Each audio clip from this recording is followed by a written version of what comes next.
listening to Opinions and Beer. And opinions and beer. Two guys and another guy. Will never happen again. Hello and welcome to Opinions and Beer. We're your hosts. I'm Adam. I'm Tyler. And we've got Giles on the podcast with us. Hello. Today we've got a very special guest. We've got Miss Victoria Gallagher on the podcast. Miss Victoria Gallagher is a hypnotherapist. Am I correct there? I am, yes. Now, Miss Victoria Gallagher, this is Opinions and Beer. We, for guest episodes, we chat it up, and then we do the beer of the day after, but we will be drinking the beers of the day throughout the episode, if that's okay with you. Absolutely, go for it. But I have to say, this is a first for me to be on a podcast that, where people are drinking beer, and I'll be celebrating with my coffee at the same time. We're kicking things off with Anger Sharks Fruit Punch Sour. It has an angry shark on the can right here. Oh, wow. Yeah, it's sours are usually conditioned on wild yeast, and they've gotten a lot of experimental with sours lately. You see, this one's like all pink and red looking. Oh my goodness, pink beer. I think you made a grave mistake, Adam. Why? That is not a cool shark. That is a shark with a suit that is designed to let him come on land. Oh no! He is an angry shark, my friend. And he's coming for you. But You ever hear the song Mermaid Murder? yes, I heard this song. Mermaid Murder by Brendan Smalls. Anyways, we've had many of guests on the podcast before. We've never had a hypnotherapist or any type of therapist for that matter. I've never had really any occupational people to interview on this show. It's like authors, actors, directors, and now it's like we haven't really gotten to occupational type interviews before, but Well, I'm honored to be the first hypnotherapist, let alone occupational. now we've had psychics technically on the show. That's okay. Because we ironically prank call psychics. You do. Ironically. Oh. Ironically. Because they should see it coming. that it's a prank call. But that is amazing. Well, I do actually fall into the author category. So you've had some authors on the show before? Oh, yes. Mr. Sad Gad is his name, and he wrote the book on Gandhi. He wrote the Naked Ambition on Gandhi and stuff, and he was really cool to talk to. Awesome. Yeah, that's probably the main author because everyone else has been musicians. We've interviewed Rehab, Wednesday 13, Michael Jai White, Joel McHale. So it's been pretty fun stuff. But it looks like you guys have a really fun podcast, and I imagine your audience is very fun. Oh yeah, as well. And we've got audience questions in the later part of this chat. So we do have audience. We tell people, oh, we've got Victoria Gallagher. What should we ask her? And they've sent some interesting questions that that we cool. have to ask. All right. Well, but before any of that, what got you into this? What got you into hypnotherapy? Well, that is a really great question. And kind of depends on where I start that story from, because, number one, I just was always into self-help. Like I almost pretty much from the time that I left school when I was 18, graduated and everything. I was like the kid that was picked on in school. And so I had a real low self-confidence, and my mom sent me this book called Total Self-Confidence, and I read it cover to cover, did all the exercises and everything in there. And they talked a lot about visualization, the power of the mind, self-hypnosis. And, and so I got my first introduction to it back then. I knew that it worked.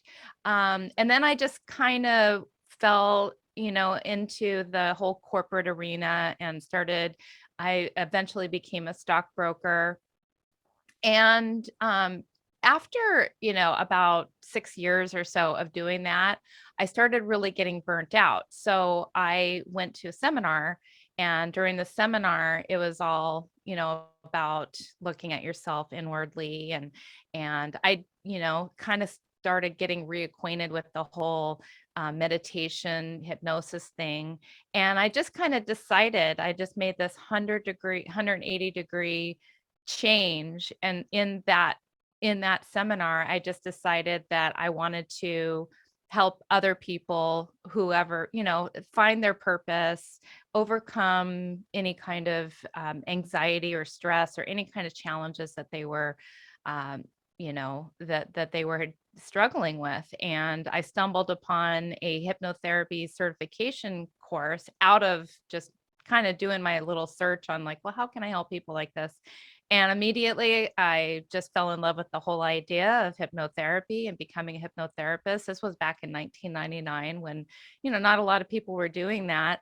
And I decided I wanted to have like my, I wanted to help people in the comfort of their own home where they didn't actually have to go anywhere, but they could just do it. And so I created this large website with lots of different things that I could help people with, recordings on, financial abundance, stress management, weight loss, you name it. And eventually it just became like, a huge website with over 500 recordings. And so that was kind of in a nutshell how I got started. Whenever you were learning about things like hypnosis and self-help, what are some of the differences between like what you do and what like when we were younger, we had a guy come to our high school and say like, oh, I'm gonna turn you into a chicken and stuff like that. Like what is like the big difference between like what you do and like what they do? Is what they do mostly just like a show? It's like a big Exactly. And so, so what they do is it's actually really complements each other, because what they do is they bring awareness to the mass amounts of people in the public by doing these shows, which are amazing, incredible, and show people the power of your mind.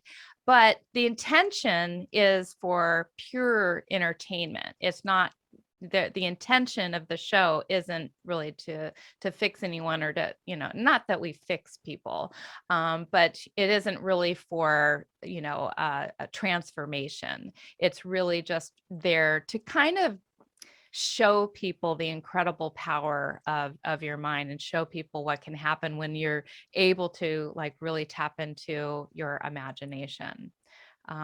So what we do is a little bit more transformative and helpful. And now, I do want to comment on that character, on that guy that showed up to our school, because he brought some people on and whatever, and this one guy is all like, don't fight it, and he's like smacking him in the head. Don't fight it, you're gonna get a headache. And then he's like, my goodness. You're fighting it. Go sit down. He was getting angry. So I don't know if it was if like some of it was fake, if you can fight it and get a headache, or this guy's punching him in the head. Like, what are your thoughts when does some performance arts like that bring any disservice to what you do?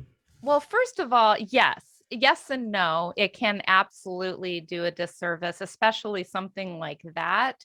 I've never in all my years as a hypnotherapist heard of a hypnotist doing anything quite like to that level. Well, yeah, because they got to him, and because she's like, turn this one person in, quack like a chicken or whatever, and then they get to this one guy, he's like, come on.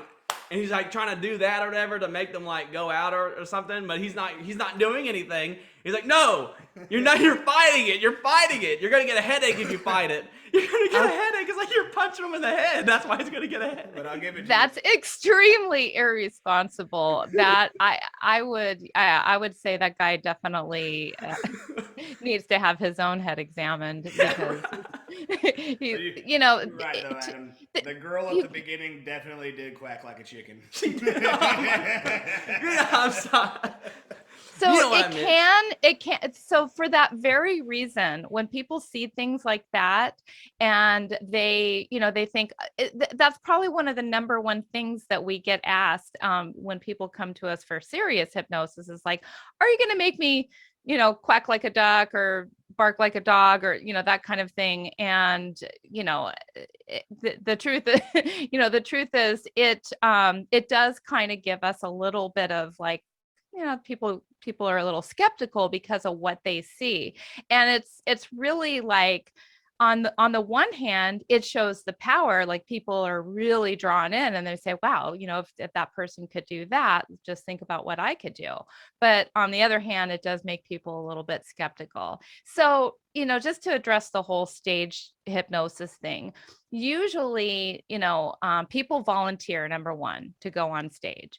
And so when a person is volunteering, that already puts them into a special category of somebody that is a little bit more susceptible to receiving the suggestions.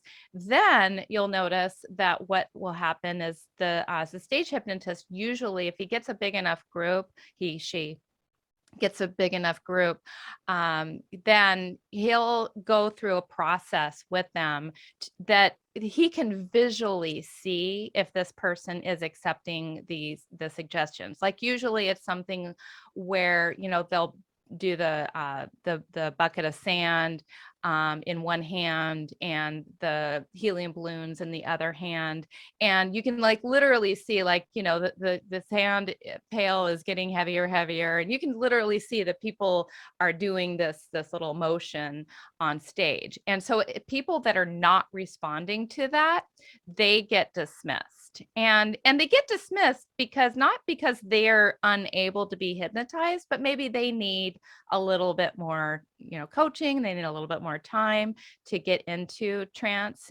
So they're really looking for people who are going to entertain, because it's a show and it's for entertainment. And so that what's left are people who are going to, be like the stars of the show, and they're very susceptible to the suggestions. And when I say susceptible, it just means that, if you are easily hypnotized, it's actually a really, really good thing, because if you can, accept those kinds of suggestions, then you can also accept suggestions that are going to help you to really change your life and make a positive impact, and do anything that you want, because the power is all within you. Like my father, one of his his most recent girlfriend, she is using hypnotherapy to quit smoking cigarettes. Yes. She goes to a hypnotherapist because she's trying to get rid of her cigarette cravings and her desire to smoke. Good. Yeah. How is it working for her? Because it's amazing for that. That's actually one of the biggest reasons why people go to to see a hypnotherapist, is to quit unwanted habits like that. It seems like with people's support, like my dad's support, and her always go. It seems like it's working. She always tells me she hasn't smoked in a while, and she's very adamant about it. Ooh, awesome. Well, kudos to her. As far as also hypnotherapy goes, when it comes to like helping people like through trauma and things like that, like is there like a limit? Or is there like a certain point where you got to say like, okay, this person, like, like what would it like, like they're way too twack for hypnotherapy. They need like, I don't know, something else, maybe like a harder psychologist to come and medicate them or something. Is there like a limit? Or it's a really, really good question, because there is definitely a place where you draw the line.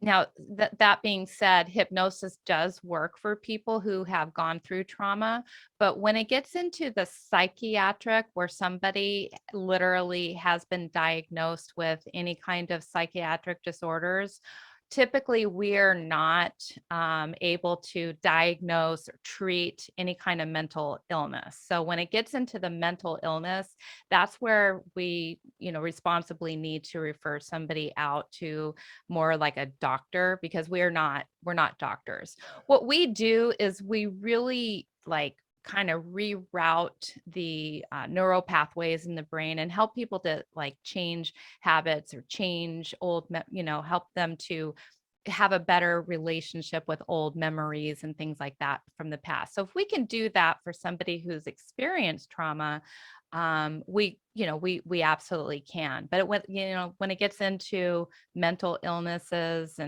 and where things have been diagnosed with like by a doctor, by an actual psychiatrist, we can't really deal with that. Right. I mean, it makes sense, like that there would, there'd be like this threshold of like trying to help someone help themselves, but then like there's like something in the way of that, like something like a schizophrenic or a bipolar. Exactly. And on most hypnotherapists intake forms, we'll ask them that question so that we don't even get them into our office if they've been treated with some sort of psychiatric disorder, because we're just not trained, and if you are a hypnotherapist with no doctor background or degree in that, we're not really trained to deal with what comes out of that.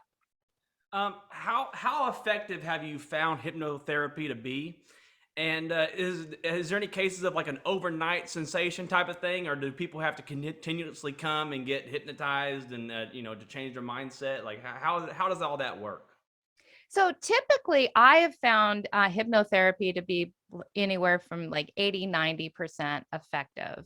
As far as the amount of time it takes, yeah, there are some people that can like immediately be transformed, especially if you take them into a hypnotherapy session where they release some sort of emotional trauma from the past that has been blocking them. Once they get rid of that, a lot of times they are able to walk away completely changed. That's usually the exception to the rule. Usually when it comes to, I find, usually when it comes to hypnotherapy, it takes repetition. It takes, but it works much faster than talk therapy, where somebody is just talking and using only their conscious level of their mind. So when we're able to tap into the subconscious, I mean, it can happen, much more quickly, but usually not like bang overnight. And what's the I don't want to say the word science. I can't think of a better word. What's the science behind like tapping into somebody's subconscious? Like how does that work? So how it works is, so you have two parts of your brain. You have your conscious mind and your subconscious mind. And it's well known that the conscious mind, it deals with certain things like your reason, your logic, your, right here and now, whatever is on the surface. And then below that surface is your subconscious mind.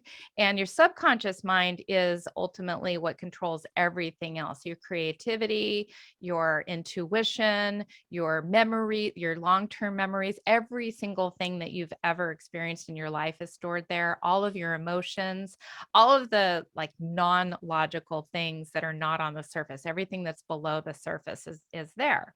So essentially what happens is, your brain goes through, it goes from the beta waking state. And then when we put somebody into trance, we're ultimately slowing down their brain waves to an alpha or a theta state, which is very good for being able to receive new suggestions and have them planted into the subconscious mind.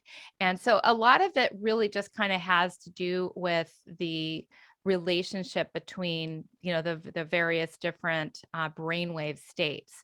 And so when you go into what's called a theta state, your mind is just very open, very receptive, and it just allows those suggestions in. Where if you were just to be walking down the street and trying to tell yourself, it's like, oh, I'm now a non-smoker, you're going to hear this other part of your mind that says, no, I'm not. I'm still crave cigarettes all day long. But when you allow yourself to visualize and imagine and experience it at the subconscious level, you get agreement with that part of your mind, and it just accepts and goes right in. Does that kind of make sense? Yeah, it's pretty crazy how powerful the mind is. It's really It putting is insight on crazy. that. Yeah, when I Yeah, was it is. younger, I'm 31 by the way. This were you 30? 30 soon. Yeah, and this guy's a little bit younger. So by 1 year, I'm the oldest. When I was younger, like I walking down the street, the internet was a brand new thing. Parents wouldn't let you touch the computer. That was expensive. You never really saw like self-help, like advertisements telling people that emotional self-help therapy, emotional psychological therapy, these things are important to maintaining yourself. And over the years, I've seen it. It's hilarious how, when I was younger, everybody just kind of had this like kick dirt at you, tell you to suck it up sort of mentality about things. Man's got to be a man. All that. I was raised in, according to a lot of people, I was raised in a very toxically masculine home, and so I've also seen a rise in self-help, and I've also seen a rise in things like psychedelics as like healing modalities and things and things of that nature. So do you view all of that as like a positive change in the way things are going? Like the fact that more of it and more of it is just like pouring out into the mainstream? I think it's absolutely a positive thing. And, I think it's interesting. There's a couple of reasons for that. I mean, one, I think the world is starting to awaken to the whole idea that you really can change your life through these positive modalities. And so more and more people are just, jumping on board and wanting to help. And, they change their own life like the same way that I did, 22 years ago, when I just had this amazing transformation. And I just decided, you know what, I just need everybody else to experience that. So the more people that learn about this, it's a very positive thing. It can have a little bit of a negative aspect of it too, because there are those people who take advantage of the situation, who are not qualified to help, who just kind of, think, oh yeah, I'm just going to make some affirmation programs, or I'm going to make my own hypnosis, but they're not qualified. They haven't gone through any training, and and they can actually put in harmful affirmations and things that could hold you back. So it's just, it just requires a person to be a little bit on the lookout and ask questions to make sure that the person that they're dealing with is on the up and up and trained. And, you can always look at somebody's reviews and things like that too, and get references and make sure that you're dealing with somebody who is legitimate. And, but, overall, it is very positive. And I'll also mention just another thing too, because it's interesting how you mentioned, the environment that you grew up in wasn't very positive and supportive. And, these days, yes, things are changing, but I grew up or not, I grew up with a very supportive mother who, just said, you can do anything. And so I was fortunate that way. But because of that environment, it caused me to look and to see what was out there, what was available to me. So I had a little bit of a different experience, where I always felt like I was surrounded with this material. And I only bring that up because it is because of our reticular activating system in our brain, that when you have certain beliefs and certain programming and certain environment, you're always on the lookout for more information that supports your belief system.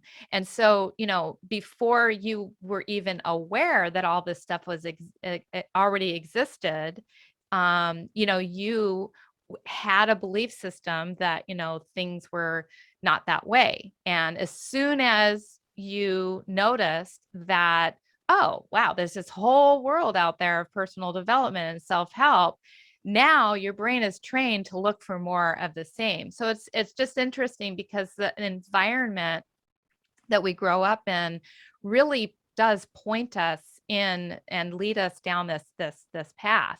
And so, fortunately, you do have a little bit more of it happening, where it's going to wake up people who didn't have the advantage and the benefit of just being naturally exposed to this when they were growing up. Like growing up in the 90s, I never saw commercials for it. Most of the commercials were about some new soda, some newfangled toy, this extreme that.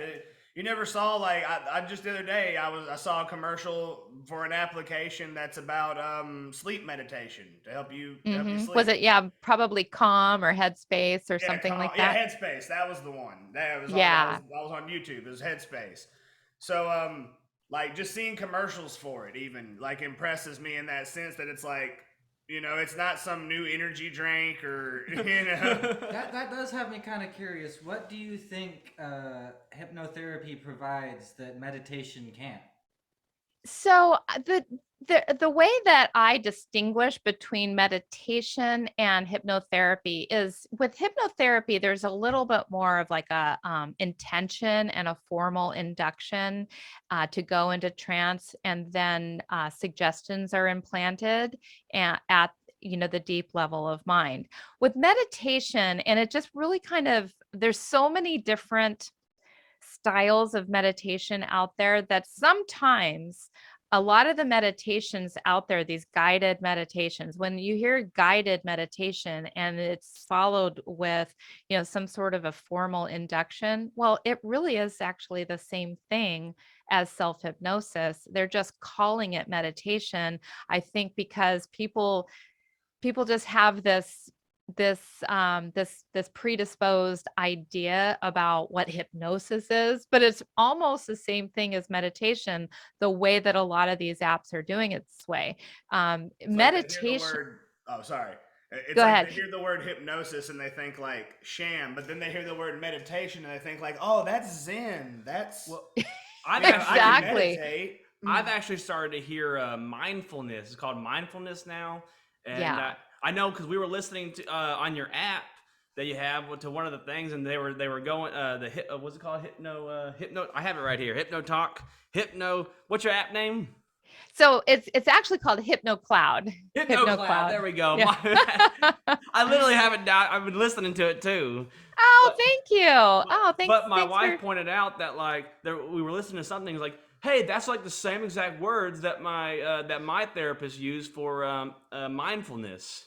For this Yeah, and mindfulness session. mindfulness is really so many. There's all these terms that kind of get loosely thrown around that a lot of people, they don't know what any of these things actually mean. So mindfulness actually means just the awareness of everything that's going on and without reacting to it. So much of meditation to me is all about just like accepting and allowing, and being at peace and being calm and centered in any situation. It's really, you're training your mind to, to accept and to respond rather than react. Because when we react to something, we don't really have any control over it. We're just kind of like, oh, you have an itch and you scratch it, and that happens. But when you go into like say a mindfulness meditation, you're really training yourself to not react. Like, oh, I have an itch, and then you just put your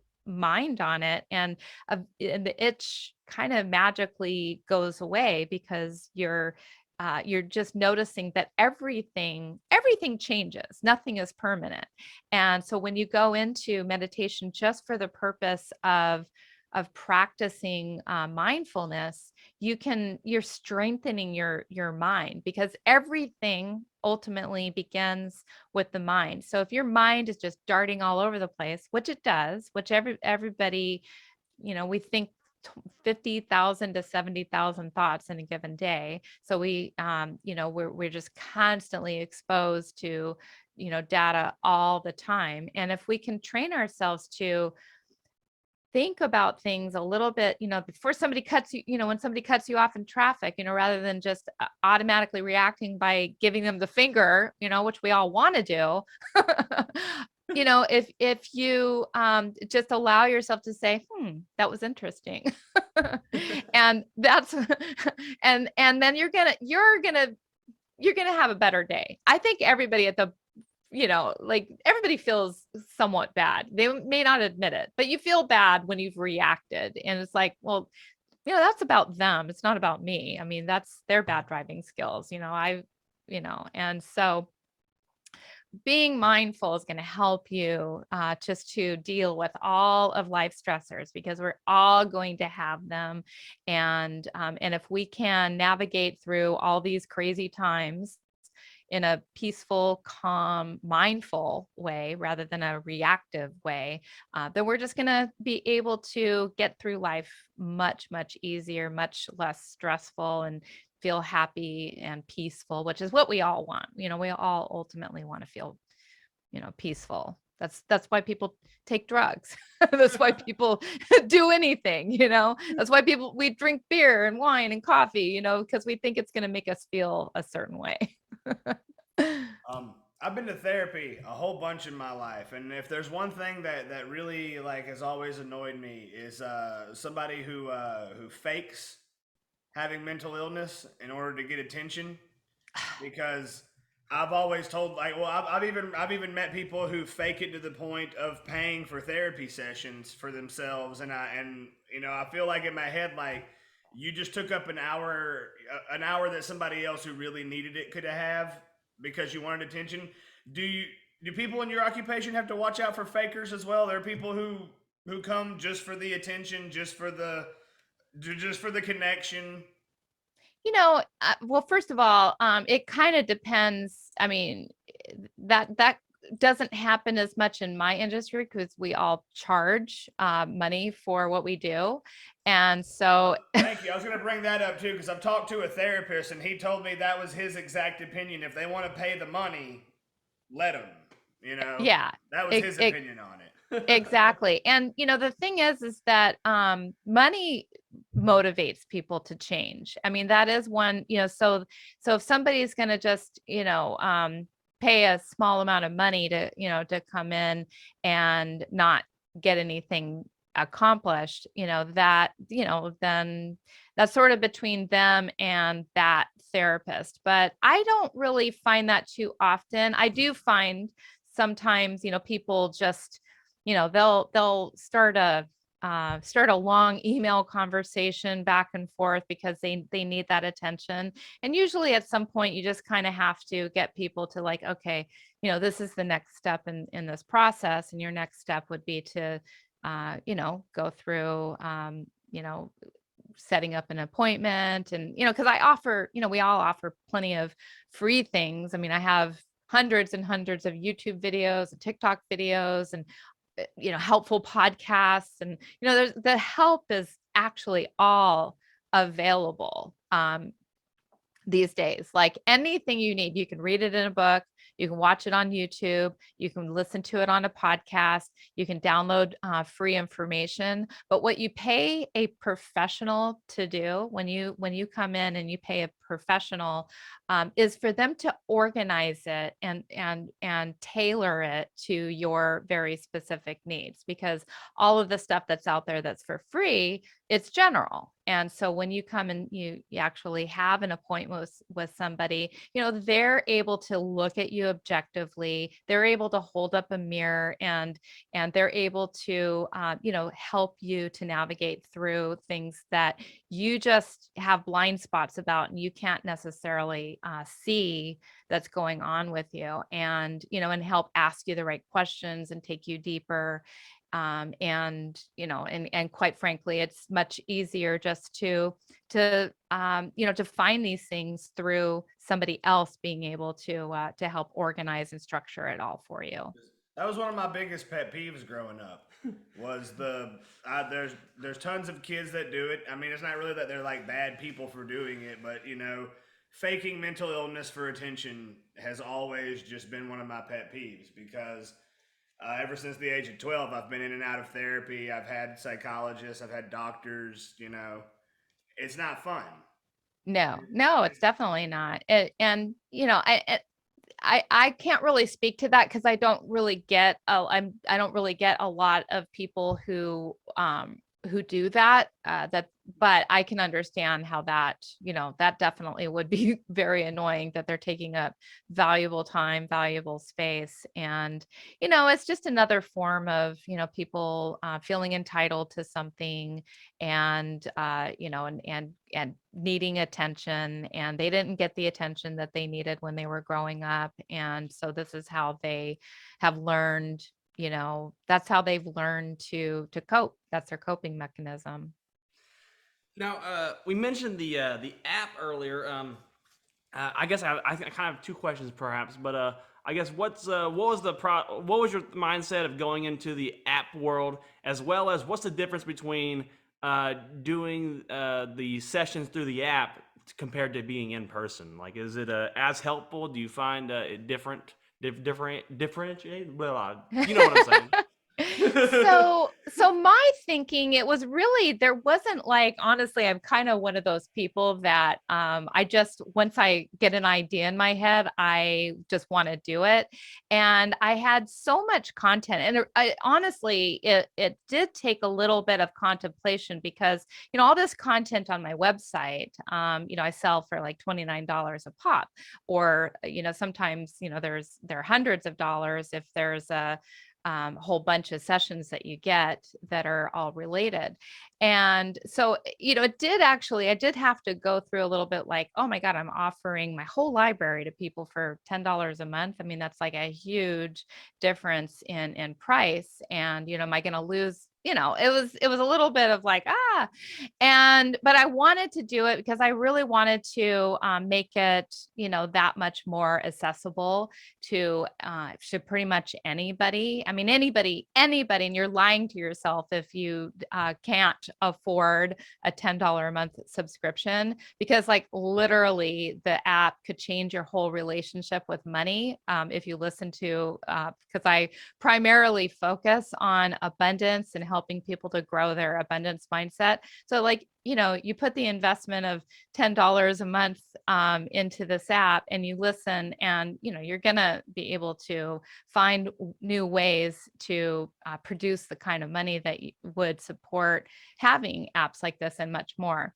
So I wanted to make it really affordable to people. And there were already so many other hypnotists out there doing it. And I had a much larger library than most of these other hypnotists. So I just wanted to, give access to the most amount of sessions. And now we're in the process. I can't really reveal exactly what we're doing in the name, but we're in this whole rebranding, new name of the app. Everything's, going to be happening. We're going to have, there's a lot of new changes coming up in the fall, and I'm super Speaking of excited having about a that. large library, I'm looking right here. You have 6 books. I have like I have 4 that I've written personally. I think I'm in a collaboration with a couple of those other books there. All right, because there's the practical law of attraction. Mm-hmm. There is the attract good luck, learn how to control your life and get what you want. Mm-hmm. Ultimate weight loss power. Yep. How to manifest your soulmate using the laws of attraction. Yep.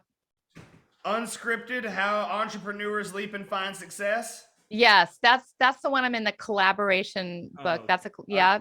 And then the practical laws of attraction weekly manifest planner 2000 that you're also in the Yes, that's, I forgot. Yes. That's actually yeah. So and I put so much work into that planner too. And so, and we're getting to be about halfway through 2022. So I'm going to be releasing the 2023 planner in the fall. But that's another one of my babies. And so a lot of the I like this practical law of attraction. And I seen you have some sessions too on the app about attraction and stuff like that. What is all that about? That's more of like a relationship stuff. Is that if I can, I think isn't the laws of attraction that you visualize the things that you want, to come to you, okay, and then by visualizing and oh man, I feel like I'm off on it. Am I describing it wrong? you're definitely on the right track. So the law of attraction is essentially, and you mentioned relationships, but it can really be used for anything. But essentially, it's that whatever you focus on, you will eventually attract into your life if you focus on that on a constant basis. But it's more than just focusing on it. I mean, it is, because I'm a hypnotherapist. I definitely talk a lot about the subconscious mind. So that's where a lot of people that work with the laws of attraction and why it doesn't work for them is because they haven't gotten this piece. They haven't gotten it themselves to believe it at the deepest level. That is probably the biggest challenges for most people, is they believe something with their conscious mind, but they don't believe it with their subconscious mind. So they grew up, say, with limiting beliefs, or they grew up thinking that there's not enough men or women, available in the world, or they grew up thinking, that you get old at 60 and you die, and they have these beliefs, things that they grew up listening to. And so that's why I kind of merge the whole idea, the whole premise of law of attraction with getting your subconscious mind on board with this, because your subconscious mind is so powerful and it can help you to manifest these things. But and then it requires taking action, and that's another missing piece with people, is like, they see the movie The Secret, and they think that, like, oh, your wish is my command, and I'm just going to think about this red Porsche showing up in my driveway one day, and one day it's just going to be there. And well, it's not going to just one day be there. What happens is, as if you think about this long enough, you're going to, eventually you got to start to feel something. Eventually it's going to, have you like, wow, you know what, maybe that's a possibility for me. And once you start to like really buy into, this really could happen, you start to get that sensation, that feeling, that emotion, that's going to drive you to start to like take some action on that. And and that's going to, like, you're going to receive ideas, you're going to receive intuition, you're going to receive insight, you're going to meet somebody and they're like, hey, you know what, I just happen to be selling one at a really good deal. And it's like, whoa, that's pretty cool. And it's kind of strange how, like, I manifested $1 million house, and now it's not exactly $1 million yet, but here's what happened. I'm just going to tell you the story, because like this is how it happens. So probably about 5 years ago, I decided that I wanted to manifest $1 million house. And every night, like, my husband kind of thought I was crazy that we were going to do this, but every night, I'd fall asleep looking at my iPad. I was looking at realtor.com, and I would just scroll through and I would look at all these houses, and really just, thinking about the one that I would want. And we would go on hikes, and I'd be like, isn't it going to be great when we get the $1 million house, and it's going to be like this, and it's going to be like that, and all the things. And so what happened was, about a year and a half ago, this was right in the middle of COVID. This was July of 2020. And we get a text from our landlord saying, we're going to have to kick you out of the house, kick you out. And it's like, oh shoot, and so our lease was going to be up in November of that year. And so we just said, I immediately, like, okay, maybe this is time. Maybe this is the universe telling us that it's time to go ahead and buy the house. So we went and we got pre-qualified, and like literally within the next week or two, we were making an offer on a house. Now, at the time, the house that we made an offer on was just a little bit over $500,000. And because I just calmed down, I said, okay, well, maybe, right now we're just not in the we're not ready for the $1 million house. But the house that we ended up buying, was everything like that I had said that I wanted, like in a $1 million house. Like it's over 5 bedrooms. It's 5 bedrooms plus my office downstairs. It's 4 bathrooms. It's 3,300 square feet. It's everything that I wanted in a $1 million house, just didn't pay $1 million for it. And you know what? As of last week, I mean, the real estate market has gone through the roof. It's like $850,000 now. And you can see their trajectory. Like I'm going to be telling another story a year and a half from now. I'm going to say like, this is a $1 million house because of and so you know what? I bought a $1 million house. I just bought it on sale. I just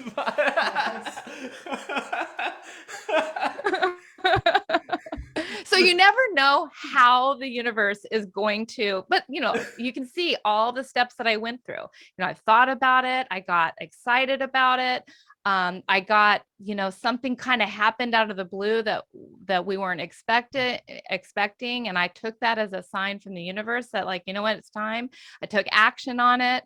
And here I am now, doing, the manifestation part of it, which is like, I'm acknowledging it and I've received it and I'm grateful for it. And every day I walk through here and I'm like, oh my God, this place is amazing. I love it. I walk into this studio, which is like something that I was like really, really wanting, like this amazing studio. And it's like, now I have this amazing studio.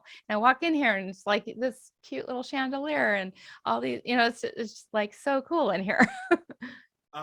Since you deal with hypnotherapy and the subconscious, do you feel guys like Tony Robinson are merely, is it more of a money thing with Tony? Because No. I've watched some of his stuff and he seems real aggressive with people in their conscious, not their subconscious. He seems real aggressive with people in their conscience.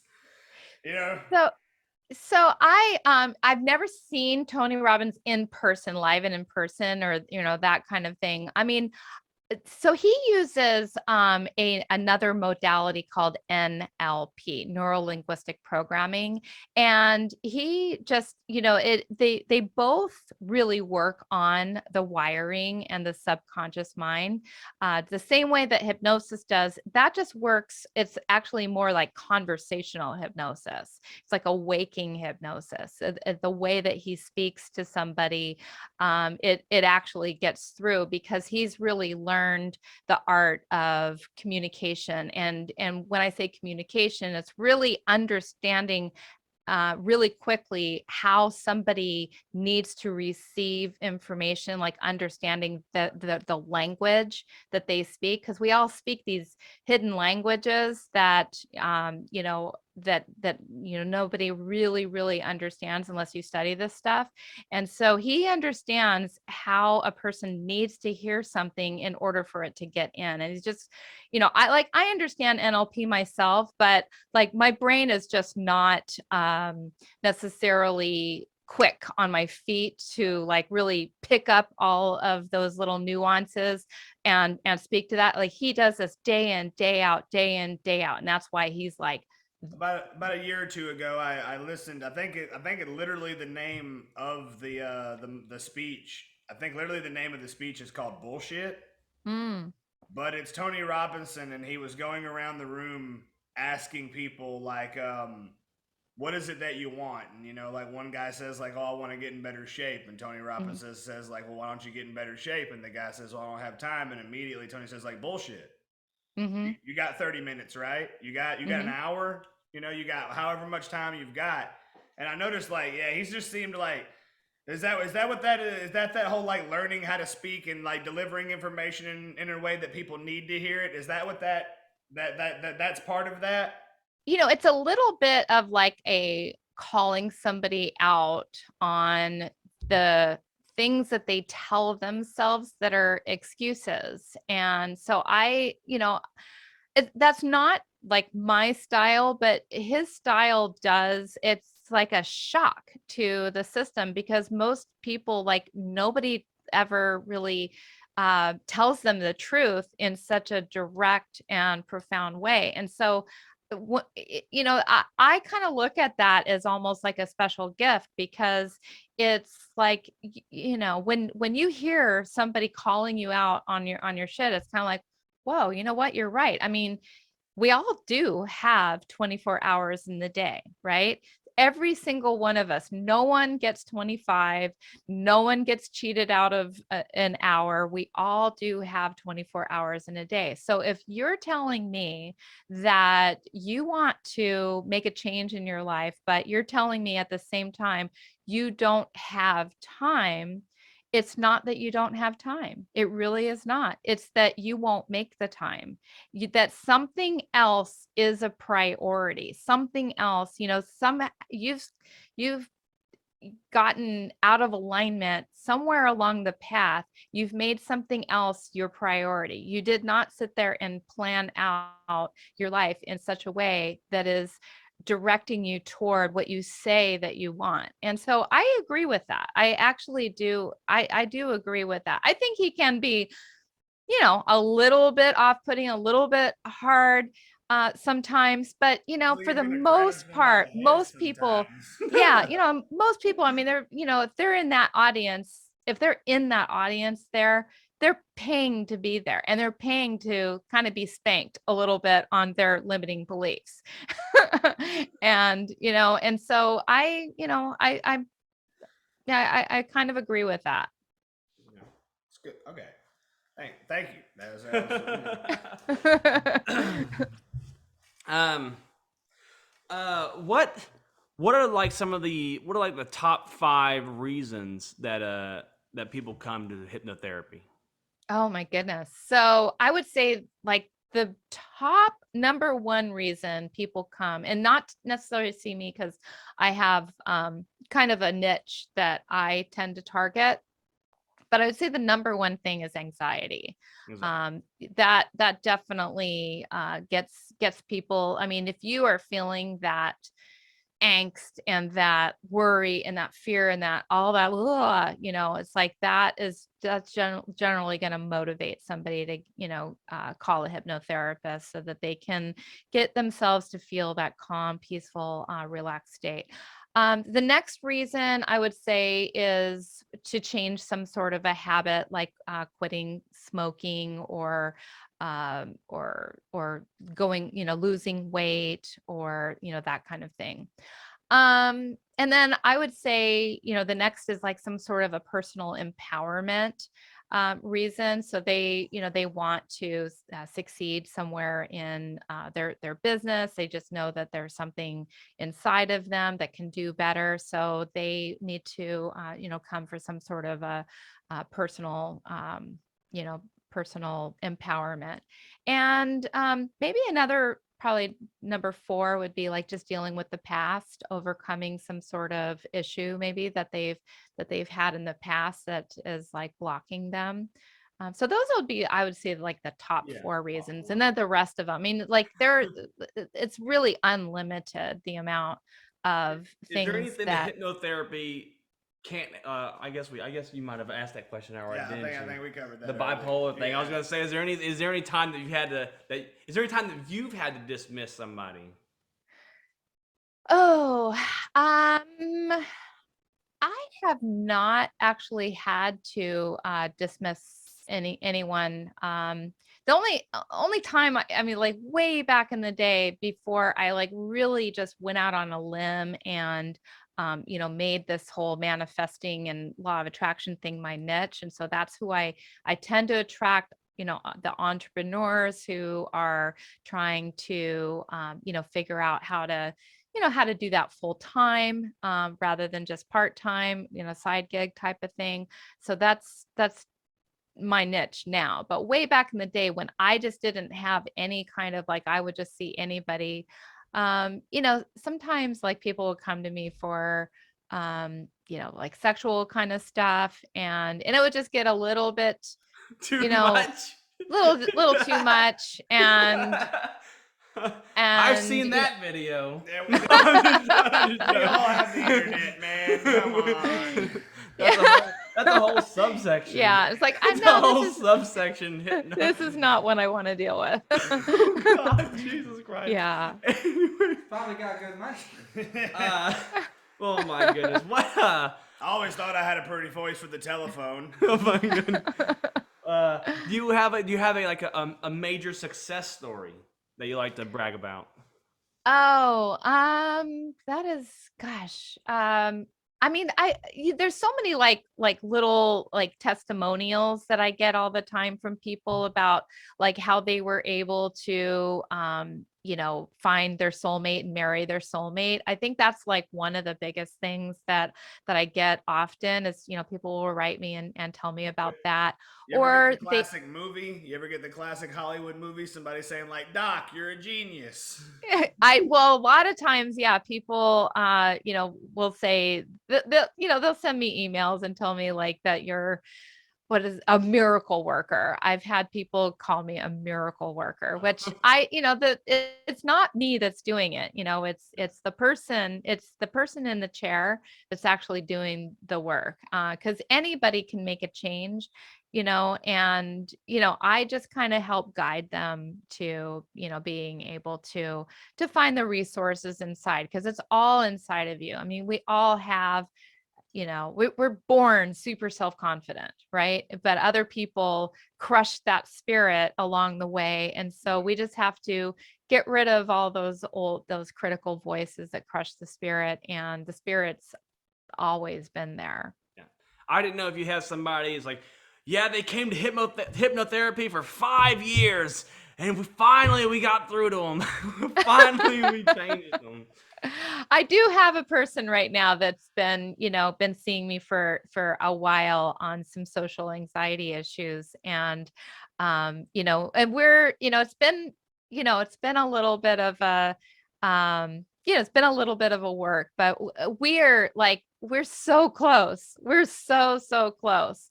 And so he's going to be definitely one of those, kind of like, success stories. Yeah. I mean, but I have them, in, people, they get what they came to do. And so I consider them all ultimately a success story. I'm just trying to think about my anxiety. Like, how could I get rid of my anxiety? It's like, I wonder how like easy it would be for hypnotherapy to clear me of it. Oh, That's why I asked the questions at the beginning. I got too many mental problems. Hypnotherapy wouldn't work. Oh my goodness. That's just life being me, man. Oh, whatever. here's the thing about anxiety. I mean, it's like you're never ever going to be like, you can't actually get rid of it, but what you can do, hypnotherapy can help you to tap into resources to deal with it, whenever it comes up. And then it can also minimize so it can make it happen less and less.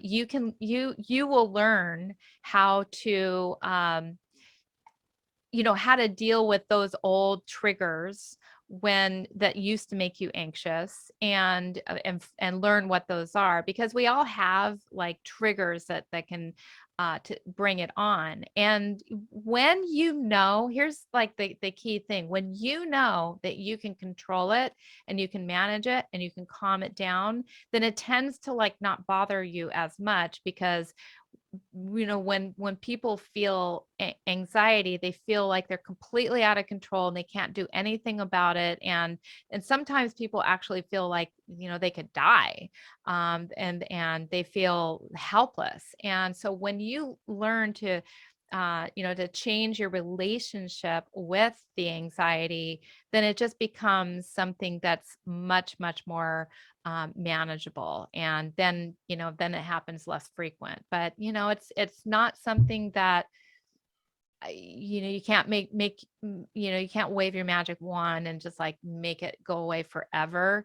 And so much of it too, I believe it just has to do with your perception of what you see happening, that's causing that to happen. And so changing your perception is just another thing that we are able to do in hypnotherapy with that. Very cool. I guess I have a classic question to ask you. Then we're gonna go. We have a we post listener stuff in a Discord, and everybody agreed on one question to ask. And someone posted a question like, "Yeah, ask that, and then we'll follow it up with final questions and whatnot." But the classic question we asked: Creed or Nickelback? Oh, definitely. Well, I'm more Nickelback, I would say. I love both of them though. That's a tough question, but definitely I would. Favorite Nickelback song? Oh, what's that one? It's been so long since I used to actually sing this song all the time in karaoke.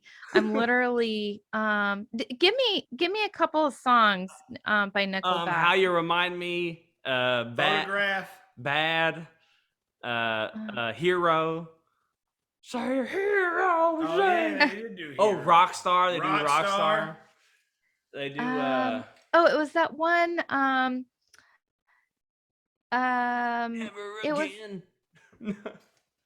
Oh gosh. Well, anyway, the one that I actually have on my phone right now is Gotta Be Someone. Gotta Be Somebody. It's just.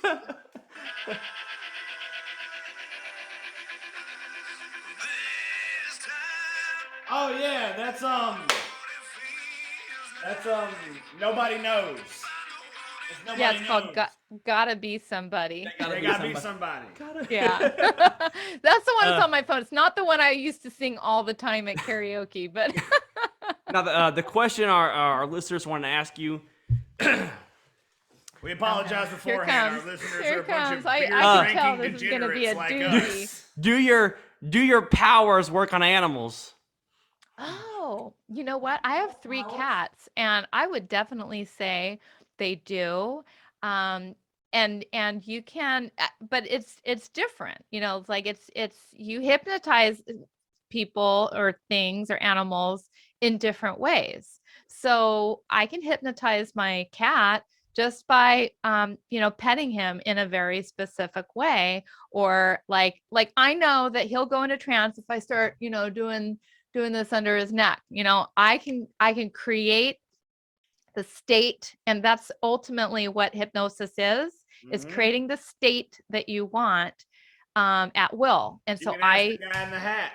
I can do it with one of our dogs. We call her Rosie. I can do it with Rosie. All I gotta do is put my nose to her forehead, and cock my eyebrow, and she's paralyzed. She can't move. Yep. I've taught her that. I tell her every time I put my forehead to her forehead, I say, "You're paralyzed. You can't move. You're frozen," and she just sits there. Yeah, look it up on YouTube too. You'll see people like putting bunnies into trances and putting dogs, and you can absolutely do it with animals. Now, can you get them to, like change their subconscious mind? Nah, that's kind of, they're not intelligent enough for the that. beer drinking degenerates are gonna have to wait on that. I wanted my cat to bark like a dog. I'm so mad. So mad. But earlier in the podcast, you mentioned you training and whatnot. How do you get training to become a hypnotherapist? I mean, you go to the local shaman. Is there like, is there like you go to school for it? Like I never seen hypnotherapy in college. I guess is what I'm trying to say. Is like, well, how does one get the proper training to not be just what would you call it? Somebody that's a fraud, a charlatan, right? Charlatan. Yeah, so there's lots of different certification trainings where hypnotherapists that are trained to train other people how to do it. And one of my colleagues, Richard Nongard, Jason Lynette, I'm just kind of giving them a little what's the word I'm looking for? Shout.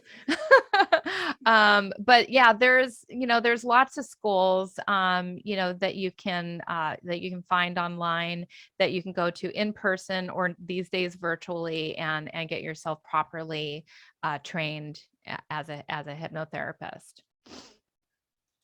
Well, if I've been keeping everything correctly, I'm saying that we just about hit our 1 hour mark. on this interview. Pretty much. Pretty much. Do you, anyone you guys have final questions? You got a final question? You got final questions? Got my one out. If I had a final question,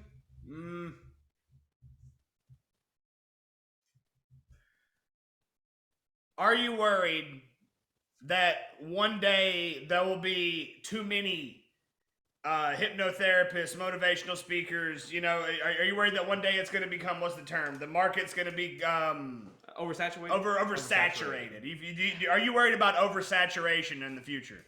You know, so that's a really, really good question. And I want to address that because that is one of the common concerns of a lot of hypnotherapists. They'll say, oh, there's too many. But the thing is, I don't think you could get too many people that do this. And the other thing too, is I've learned to like really specialize in niche, that if you understand who you want to work with and you offer your own unique way of making that transformation, you will never go out of business. You will always have plenty of business. And I just come from the abundance mindset that there's always plenty to go around. If your intention is clear on, who you want to help and, who you want to serve, and, and you become the best at what you do in your own special, unique way.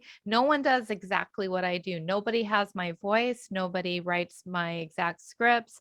No other hypnotist has my exact take on how to use the law of attraction and has my same story. So I'm a unique person. I'm not just a hypnotherapist. And so I don't believe that there's ever going to be, too many of us. And, not everybody's going to want to do this. So anyway, no, I'm not worried about that at all. Well, thank you so much for your time. Is there anything that you would like to plug, mention, or discuss that we might have left out that you would like to chat on before we conclude this? I would just like to say, well, first of all, thank you guys so much for giving me the opportunity to be on your show. This was really amazing. And, I was, I was wondering what I was going to get with a podcast that has the word beer in it. Yeah, I know. I know. We get shadow banned all the time on Instagram and stuff, and everything. I think it's amazing. You guys are fun. You ask intelligent questions, and it sounds like your audience is really cool, and like obviously they wanted to know more about this as well. So I just really want to thank you guys and acknowledge what you're doing. I think you're making podcasts fun, and so I really enjoyed it. And just a couple other ways that people can get access to me, like you had already mentioned, my HypnoCloud app. They can get access to me on my website, Victoria M. Gallagher. That's where they can find all the things. And then I don't know when this is going to air, but I am doing a seminar, live in-person seminar at the end of July. That's for 3 days, called the Law of Attraction Intensive. And that's where somebody can go, kind of like 22 years ago when I went to a similar type of seminar where I totally changed my life. This is the kind of thing that happens there. I've done this the last 3 years in a row, and people come away with amazing changes in that. So if anybody in your audience wants to, find that, that's at lawofattractionintensive.com. Yeah. You actually reminded me of a question, a last question I need to ask that's kind of silly. But do you happen to be a part of a watermelon smashing family? No, Gallagher, no. No, and plus I married into the Oh, you married into the watermelon smashing. Yeah. Okay. But yeah, I haven't seen any watermelons so far, and we're going to be celebrating our. You get that a lot or no? Is he the black sheep? Is that what it is? I do get that, and then there's some other show with the last name, the Gallaghers, I've never seen. Oh, really? But I'm not associated with any of those Gallaghers. Well, Thank you so much for coming on the show. It was a pleasure. I hope you had fun, as you said. I did. I hope to see everyone check out the HypnoCloud app. Check out the links that she provided. We'll probably have it in the description below. You can check out everything that she just said. And it was fun having you. Yes, It's it always was fun awkward being to- on the show. Thank you so much. I really appreciate it. I learned something new that day about hypnotherapy. Yeah, they all learned something new that day. They did hypnotherapy. Now, what were your thoughts on that? During that episode, we were drinking Anger Sharks Fruit Punch Sour, coming at 6.5% by Martin House Brewing Company.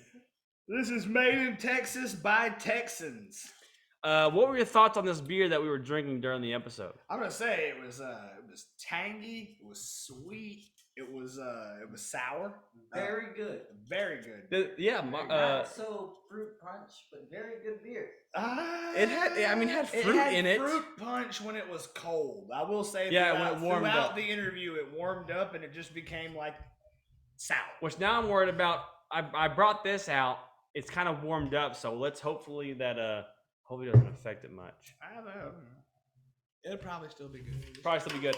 But anyways, the second beer of the day, Pink lemonade, sour ale with lemon and raspberry. also by Martin House Brewing Company. This comes at 5.2% in alcohol by volume. The last one was how much?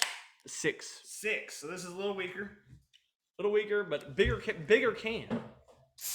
So, is it the same? Is the extra ounces the same? You know, I cracked it open. I instantly smelt sour.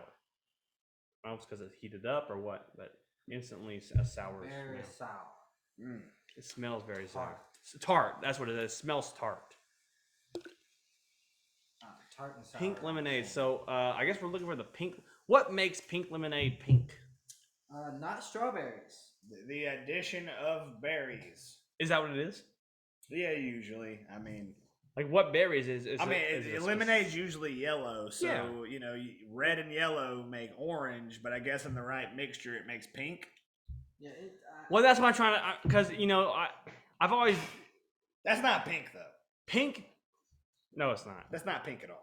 There's maybe a hue to it. I don't know, like It's like a straight up like beery color. crimson amber color. Yeah, amber color. So it's Pink not lemonade was never exactly supposed to be strawberry lemonade, you know? Well, what? No, is that what they put in Minute Maid pink lemonade? What's Minute Maid pink lemonade? No fucking clue. Don't- I could look it up, but I feel like lemonade and pink lemonade taste almost identical. Pink lemonade slightly not as acidic. So probably because the beer. So was, it just smells. probably tart. because it was warmed up. There is no head, Oh yeah, no head. no head at all. That should. I mean, if anything, the heat should make the head even crazier. So this Right. has got a very low head retention. because Not great head, and I'm used to some pretty good head on the show. We all are. I oh yeah. think. Well, look at it. It is bubbly though. Look Yeah, at no, that. it's straight up bubbly. His is bubbly, and mine's not as bubbly. Anyways, you guys want to try this beer? Oh yeah, let's try it. But I thought we were supposed to talk about. Oh, we did. I don't remember. Just tastes tart. Maybe lemon. Maybe there's lemon in there. There's lemon in there. Pink lemon? I don't know. Oh yeah, no. Oh yeah. On that burp that I just had. Oh yeah, it definitely tastes. Makes you want to Lemonade. get the chick chart. Lemonade's in there. Oh no, dude. But is it the pink? Dude, this on that after burp, on that after breath. I'm getting Sonic Pink Lemonade. Woo! Wait 1 second. Let me go for it again. Give it on that after breath. Getting the strange words to say 1 million heats, then. Okay. The burp. It's the burp. The burp brings it out. Is that because it's warmed up? Is it always there? I don't know if it's because it's warmed up. What or- is pink? I'm Googling it. We gotta figure this out. We got a fact check happening right now. What is pink lemonade? lemonade Tested on the scrolls. versus lemonade. What's the difference? In general, there's very little difference between lemonade and pink lemonade, which you may find a surprise. Sometimes the only difference in lemonade and pink lemonade is the color. Pink lemonade gets its well-known color either from a small amount of red dye or from Grenadine. Ah, I like grenadine. I used to mix it in my vodka. Grenadine is what is grenadine made out It of? is a cherry sweet syrup. What do you is it mean, cherry? What is grenadine? No, I've used grenadine all the time in mixed drinks. I just want to know. I want to be able to give the audience like what exactly is grenadine. It's made from pomegranates. Is that what it says right here? Yeah, it says traditionally made from pomegranates. Yeah, it's a pomegranate Oh, there we go. simple syrup. And you said cherries. That's why we had to look it up. That's why we had to look it up. But the color of pomegranates and cherry simple syrup are both very, very. So that's cool. So it's as grenadine subject mineral. Its basic flavor profile can be obtained from a mixture of black currant juice and other fruit juices. Oh, black currant is the equivalent. So it of originally comes from pomegranate, but some mix black currant juice with other fruit juices. So it technically has red 40 and blue number 1. So that's why you're breaking out. It does What? have red 40. Well, if it has grenadine. If it has grenadine in it. That sucks. I'm allergic to that. It's a very common food allergy. And now you know. No one have to battle. What are your thoughts on today's interview? Half the U.S., dude. Half the U.S. knows. Damn. And that's half the battle. What were your thoughts on today's interview? Oh boy. Very lovely lady. Very lovely. I feel like I've learned a lot from hypnotherapy. In fact, we asked that the audience question that was kind of jokey, but it was like surprising. Oh yeah, you can hypnotize an animal. It's like, oh yeah, because you degenerate beer drinkers thought you were so smart. You really did. What were you, a 6-pack in when you came up with that question? Did you use your powers on animals? Did you use your powers? I think we just Your learned how powers. depressing the state of the average self-conscious is for the United States citizens, and that sucks. Love yourself more, bitches. Do you think that Because we won't. I guess is that all? Do you think with the addiction of like cell phone technology and like staring at screens a lot and always having You mean the information? addiction of human contact? Yeah, that's been around forever. No, but you don't think there's less human contact now, No, it's just or less physical human contact? Oh, there's definitely less physical human contact. Do you- That sucks. Don't you think that differs from? Imagine talking shit to Tyler online compared to in person. It would be way easier online. I would Exactly, have not so- only more access, but like So- more ease of being able to say things because he can beat the shit out of me. in real life. Exactly. So that's what I'm trying to say. Like, what are your thoughts? What are you guys thinking of the state of mental health when it comes to technology? Do you think that has anything? I think we're forgetting about physical health, and me too. What? I'm also forgetting about physical health, just as important as mental health. They interact with each other. I'm just trying to say like is there any correlation to the amount of people needing mental health help more so now than before? No, because our grandparents were just walking around undiagnosed like a bunch of self-righteous jackasses. That's true. You know, like, if schizophrenia runs in the family, I doubt that it started with my mom. I'm pretty sure it goes way further back than her. They were just so uppity, hoity-toity Christians that they thought, like, oh, no, there's no such thing as mental illness. Like, it's a lot more common. It was a lot more common, like, at least in my memory, like 5 years ago, where they'd be like, oh, that's Jeff. He's just Jeff. You know? It doesn't happen so much today because they're like, oh, that's Jeff. He's bipolar, schizophrenic, has anxiety and major depressive disorder. You know, so you know what's going on when he freaks out. But like, for me at least, 5 or 6 years ago, it was just, oh, that's Jeff. He's an asshole. Don't touch him. Have you guys gained any extra respect or insight into hypnotherapy as a whole? Absolutely not for me personally. No. No, I've been aware of most of this. Okay. While being aware of it, it is nice to have talked to somebody who actually has a hand in it. so many of my conversations on things come from, while smart people, yes, my friend, people that I talk to, while smart and to a degree, very lacking in experience on things. So it's good to have the words of an experienced person on that. Yeah. I thought that was really fun. I thought it was a great episode, great interview. It's been a while since we had a really good interview, and that was a solid one. Now we need to get Michael Jai White back on here. I know, so that I can tell him how much of a fan of all of his martial arts movies I am. And then maybe I might get to suck his dick.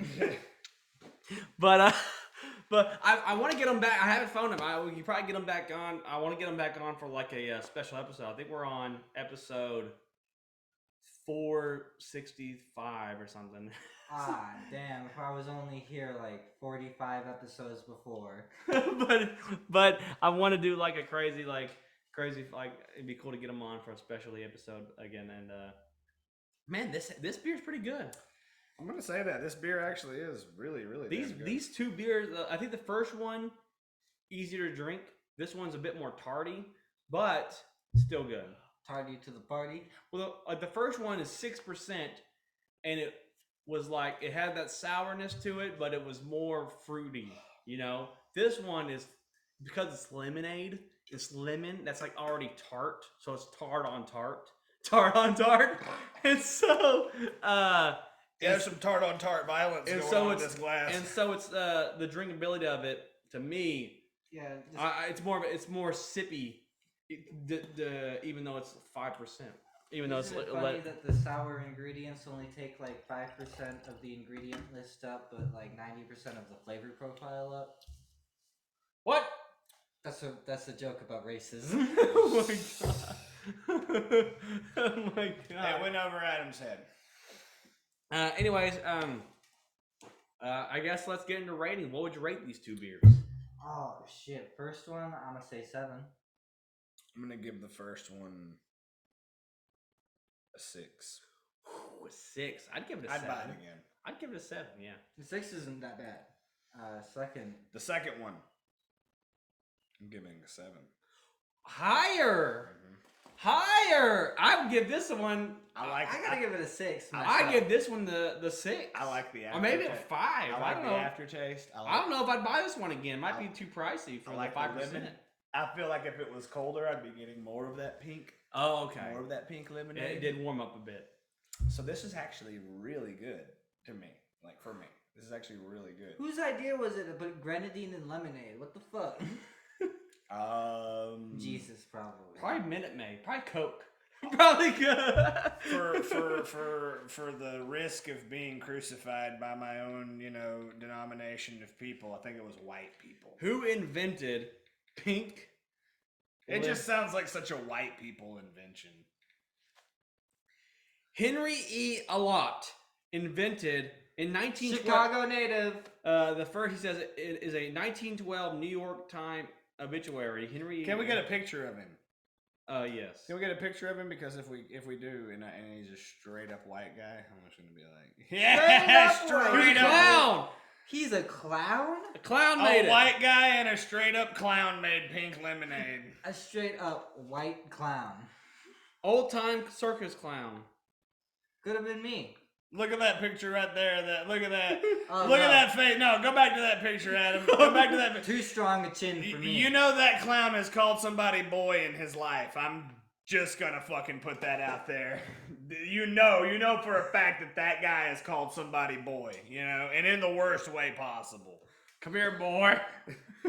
Won't you go shine my shoes? No, boy? he has a New York accent though, or Chicago. Oh, he should.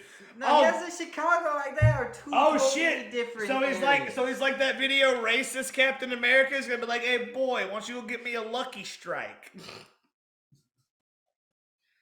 My God. He lived from 1859 to 1912. Yeah, no, this guy was totally a racist. 54. He lived from 1858 to 1912. No way he couldn't be. No way he couldn't have been a racist. The guy who invented pink lemonade was a fucking racist. Born in Wisconsin Oh! died Wisconsin. in Chicago, It was Illinois. from fucking Wisconsin. I don't know. I think Wisconsin was one of the free states. This is a subject of so he may have not actually invented it, but he fucking bottled it and made money off He it. was the guy that was like, yeah, I fucking invented it. He went by Sanchez. Go fuck yourself. All right. Henry. Henry Sanchez a lot. No, saying Henry he accidentally dropped in red cinnamon candies into his lemonade to discover to discover the invention of pink lemonade. So where Why does the doesn't it taste grenadine like come cinnamon? in? Where Where does the grenadine come in? Where's the cinnamon go? What? Where does pink lemonade? Where is this at? Pink lemonade. Books. God damn it! What is happening here? Exactly. The origin of pink lemonade has been hidden by the fucking powers Big that Pharma. be. The Illuminati is hiding The 13 bloodlines. of pink lemonade. They're coming for you. Pink lemonade. If you've ever drank in pink lemonade in your life, you've been implanted with a chip. That is now. And now Gwyneth Paltrow will always be able to locate your location and tell what mood you are for the proper healing modality. And hypnotize you into being a Manchurian candidate. Manchurian candidate? A Manchurian candidate. We should have asked her. What's still going We on should have in Manchuria? asked. We should have asked her if you can Manchurian candidate somebody. Can you Manchurian candidate somebody? Can If you I what? walk up to you and I say bread box, can you make a guy just tap motherfucker right there? Can you point out Manchuria on a map?